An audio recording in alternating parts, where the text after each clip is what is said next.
Hello friends, मैं शैलेंद्र वोरा आज आपकी फिजिक्स की सेकेंड क्लास के अंदर बहुत बहुत स्वागत करता हूँ। मैं उम्मीद करता हूँ कि आपने जो फिजिक्स की पहली क्लास थी जिसमें हमने फिजिक्स कहते किसे हैं तथा फिजिक्स की क्या क्या शाखाएं हैं इनके बारे में अध्ययन किया था, उसको आपने बहुत ध्यान से देखा होगा। आज हम क्लास नंबर 2 जो है उसको स्टार्ट करने वाले हैं और इसमें हम पढ़ेंगे कि बल जो होते हैं उसमें प्रकृति के मूल बल जो हैं, मूल मतलब फंडामेंटल फोर्स हैं, वो कितने तरह के हैं और उन मूल बलों के क्या गुण हैं इसके बारे में हम पढ़ेंगे।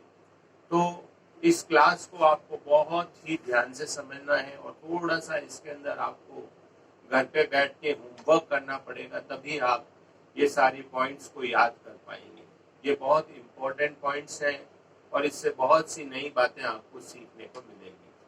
क्लास को स्टार्ट करने से पहले ये मैं आपको बता देना चाहता हूँ कि बल किसे कहते हैं। किसी भी वस्तु को धक्का देना अथवा खींचना बल कहलाता है और बल जो होता है वह किसी भी वस्तु में त्वरण उत्पन्न करता है या उत्पन्न करने का प्रयास करता है। यानी जब किसी वस्तु पे बल लगाया जाता है तो उसके वेग में परिवर्तन होता है अथवा वेग में परिवर्तन करने का प्रयास बाह्य एजेंसी के द्वारा किया जाता है।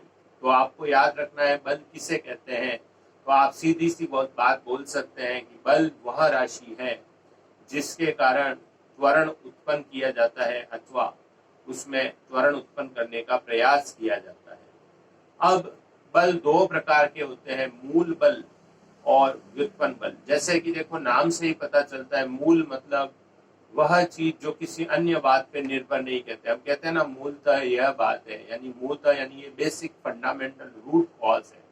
तो मूल बल वह बल है जो बाकी के जितने भी बल अन्य है इस प्रकृति में, वह सभी बल इन मूल बलों से ही मिलके बने हैं।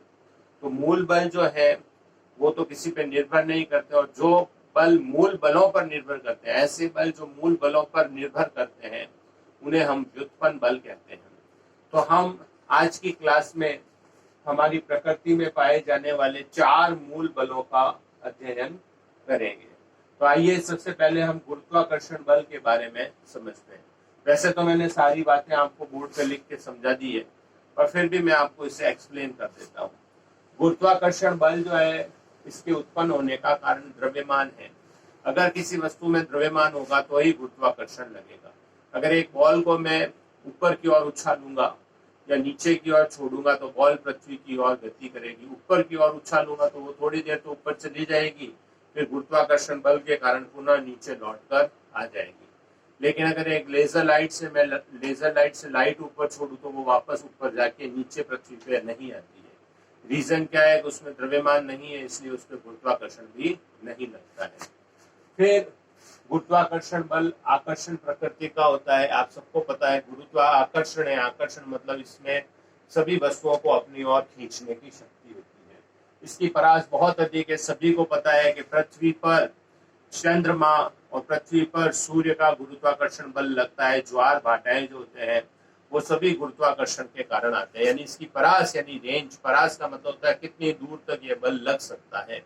जैसे हम कहते हैं कि तोप की परास जो है वो 100 किलोमीटर है, यानी 100 किलोमीटर दूर तक उसका गोला जाता है। तो गुरुत्वाकर्षण की भी परास जो है वो बहुत दूर है, करोड़ों किलोमीटर तक ये बल लगता है। ये किसी भी माध्यम पे निर्भर नहीं करता है, चाहे निर्वात हो, हवा हो, पानी हो, कुछ भी हो, मिट्टी हो, चाहे कुछ भी हो, गुरुत्वाकर्षण उस माध्यम पर निर्भर नहीं करता। अगर हम दो वस्तुओं के बीच में माध्यम रखें या ना रखें, निर्वात रख दें, तो भी गुरुत्वाकर्षण बल जो होता है वह उसके ऊपर निर्भर नहीं करता है। खगोलीय पिंड जितने भी हैं, जैसे सूर्य, चंद्रमा, तारे, सौर मंडल, गैलेक्सीज जो भी है, वो सभी इस बल के कारण ही गति करती है। इसके पश्चात ये प्रकृति का दुर्बलतम बल है। ये सबसे कमजोर बल है प्रकृति का। ये बहुत इंपॉर्टेंट पॉइंट है, याद रखना है। कई बार एग्जाम में पूछ लिया जाता है कि ऐसा बल का नाम बताइए जो कि दुर्बलतम बल है, तो आपको याद रखना है गुरुत्वाकर्षण बल है। यह केंद्रीय बल है। केंद्रीय मतलब दो वस्तुओं के केंद्र के बीच में लगता है। कुछ बल होते हैं वो सतह पर लगते हैं, जैसे मेरा हाथ दूसरे हाथ पे चलेगा तो स्पर्श रेखीय बल लगेगा।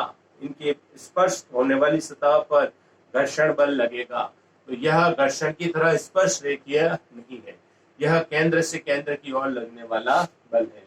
यह व्युत्क्रम वर्ग के नियम की पालना करता है। यदि हम दूरी बढ़ाएं, दो कण ले लें, ये मान लीजिए एक हाथ में एक कण है, दूसरा हाथ में दूसरा कण है, इनके बीच की दूरी को डबल करूं तो बल 4 गुना कम हो जाएगा, यानी स्क्वायर की फॉर्म में कम होगा। दूरी को ट्रिपल कर दूं तो जो बल होगा ना वो 9 गुना कम हो जाएगा। तो बल जो है वो व्युत्क्रम, व्युत्क्रम मतलब व्युत्क्रमानुपाती, डबल किया तो 4 गुना कम हुआ, ट्रिपल किया तो 9 गुना कम हुआ, यानी दूरी बढ़ा रहा हूं, बल कम हो रहा है, व्युत्क्रम, और वर्ग मतलब स्क्वायर की फॉर्म में कम हो रहा है। इसकी खोज न्यूटन ने की थी। ये आपको बातें गुरुत्वाकर्षण के बारे में याद रखनी है। इसके बाद में आ जाइए विद्युत चुंबकीय बल। यह बल आवेशों के कारण उत्पन्न होता है। फिर आपको याद रखना है यह जो बल होता है यह उदासीन यानी न्यूट्रॉनों के बीच में नहीं लगता है। प्लस प्लस और माइनस माइनस जो होते हैं उनमें प्रतिकर्षण, और विपरीत प्रकृति के आवेशों के मध्य आकर्षण बल लगता है। इसकी परास बहुत कम एटम यानी 10⁻⁻10 दूरी मीटर से लेकर कुछ किलोमीटर तक होती है। यह भी केंद्रीय बल है। यह भी व्युत्क्रम वर्ग के नियम की पालन करता है। मैंने आपको समझाई दिया है व्युत्क्रम वर्ग। इस बल के कारण ही तनाव बल और घर्षण बल उत्पन्न होता है। बहुत इंपॉर्टेंट पॉइंट है, आपको याद रखना है। रस्सियों में उत्पन्न होने वाला तनाव इसी बल की देन है। और इसकी खोज कूलाम नाम के वैज्ञानिक ने की थी, यह आपको पता ही होगा, आपने पढ़ रखा होगा। और यह गुरुत्वाकर्षण बल की तुलना में 10⁻36 गुना अधिक शक्तिशाली है। बहुत ज्यादा शक्तिशाली है गुरुत्वाकर्षण की तुलना में। फिर है प्रबल नाभिकीय बल।